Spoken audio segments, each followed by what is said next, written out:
պարոն Ավինյան, չնայած քաղաքային իշխանության հավաստիացումներին Երևանի օդի որակի վերաբերյալ մեր հասարակությունը շարունակում է փորձագիտական համայնքից, գիտնականներից ստանալ էականորեն տարբեր կարծիքներ, գնահատականներ, ձեր կարծիքով ինչու են այս գնահատականներն իրարից էականորեն տարբերվում եւ քաղաքային իշխանությունը բացի պատասխանատու պաշտոնյաների գնահատականները լսելուց փորձել է նաև նրանց տեսակետները լսել եւ հարցը քննարկել նրանց հետ։ Շնորհակալություն։ Շնորհակալություն, դեռևս 2023 թվականի մեր նախընտրական ծրագրում մենք արձանագրել էինք, որ մեր առաջնային խնդիրն է Երևան քաղաքում տեղադրել բավարար քանակի օդի որակի չափիչ սարքեր եւ այդ նախընտրական մեր խոստումը իրականացրել ենք, կարելի ասել, ամբողջությամբ։ Երևան քաղաքում այս պայդրությամբ ամենապոտենցիալ աղտոտվող վայրերում, մասնավորապես 4-րդ կարգի ռիսկայնության կառուցապատման օբյեկտներում տեղադրված է երկուական օդի որակի չափիչ սարքեր, որոնք որ միացված են մեր ընդհանուր համակարգին։ Եվ իրականում այս խոսակցությունը կարելի ասել բացել է Երևանի քաղաքապետարանը։ Այս գործողություններն իրականացնելով մենք ականջալուր ենք մեր գործընկերներին, ովքեր որ իրապես ունեն մասնագիտական կարծիք, խոսքը գնում է մասնագիտական կարծիքի մասին, ոչ սիրողական գնահատականների, որովհետև իրականում եւ սա շատ կարեւոր արձանագրում է Երևան քաղաքում օդի որակի խնդիրը միայն Երևան քաղաքի մասին չի մեկ, այսինքն ամբողջ Արարատյան գոգավորության մասին է, հյուսիս-հարավ ճանապարհով որ գնանք դեպի Արտաշատ, դեպի Վեդի, այսինքն այդ բոլոր տեղերում մենք կարձանագրենք նույն խնդիրները։ Եվ իրականում նաև պետք է արձանագրենք, որ հիմնական խնդիրը պայմանավորված է մեր բնակլիմայական պայմաններով, օրինակ հիմա տեսնեք, օդի որակը շատ լավ մակարդակում է, որովհետև հյուսիսային ցիկլոնը ամբողջապես մաքրել է օդը, ձյունը մաքրել է օդը, եւ երկրորդ հատվածը այս խնդրի այն է, որ այս խնդիրը նոր չէ։ Այսինքն այս խնդրի մասին խոսել են դեռևս 80-ական թվականներից եւ հիմնականում նույն ժամանակաշրջանի մասին, նոյեմբերից մարտ, ասում եմ, վերջերս կարդում էի Los Angeles Times-ի 1985 թվականին գրված Երևան քաղաքում օդի որակի խնդրի մասին, որը կրկին անգամ շեշտում էր այն խնդիրները, որի մասին խոսում ենք։ Բայց խոսքը նրա մասին չի, որ մենք առհասարակ ձեռքներս ծալած ուղղակի նստելու ենք եւ հետևենք, թե բնակլիմայական պայմանները մեզ հետ ինչ են անում։ Այս խնդիրը շատ բարդ լուծվող խնդիր է, բայց ամեն դեպքում որոշակի մեղմացումներ հնարավոր է ունենալ եւ մենք այդ ուղղությամբ ունենք քառամյա օդի որակի բարելավման ծրագիր, որը մանրամասն նկարագրում է բոլոր գործողությունները, որ Երևանի քաղաքապետարանը լոկալ մակարդակում իրականացնելու է, որպեսզի խնդիրը մեղմի։ Շնորհակալ եմ։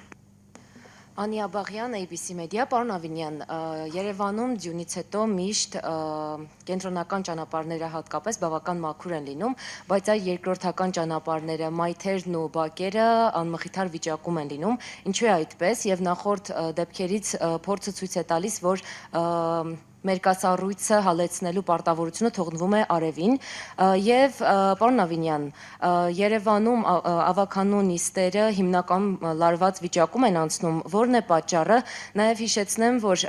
պարոն Փաշինյանը ընդունել էր բարեվարկության կանոն քաղաքացիական պայմանագիր խմբակցության անդամների, նաեւ կուսակցության անդամների համար, նշել էր, որ հայհոյանքին հայհոյանքով չեն պատասխանելու եւ վատ բառապաշարով չեն խոսելու, բայց ավականում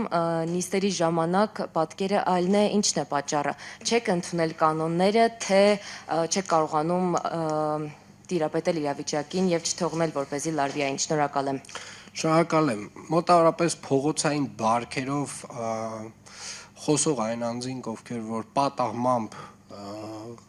հայտնվել են ավականու կազմում, պարբերաբար ուղղակի ստիպում են իրենց իսկ լեզվով հիշեցնել,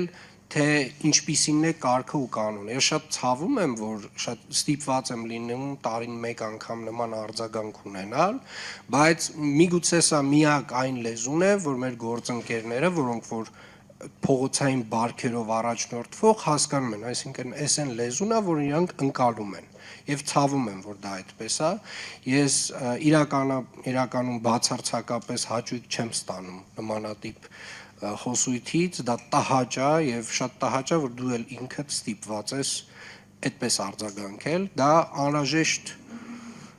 որոշ դեպքերում անփոխարինելի, այսպես ասած, արձագանքը։ Ինչ վերաբերում է ձյան հետ կապված մաքրման աշխատանքներին, Երևան քաղաքում վերջին օրվա ընթացքում մոտ 59 տեխնիկա է գործարկվել եւ մոտավորապես 1500 տոննա աղ է օգտագործվել,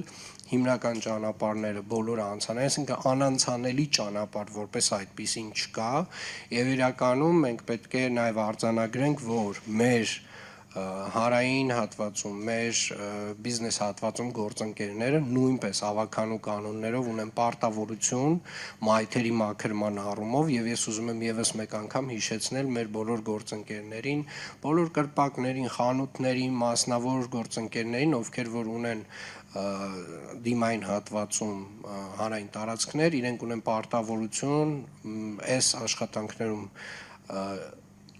մեզ աջակցելու, ոչ միայն մեզ աջակցելու, դա ուղիղ իրենց պարտականությունն է։ Բակերի հատվածում ունեն պարտականություններ, համատիրությունները, մենք իհարկե մեր առաջնային խնդիրը, Երևանի քաղաքապետարանը իր արժև դրված առաջնային խնդիրը, իր առաջնային պարտավորությունը իրականացրել է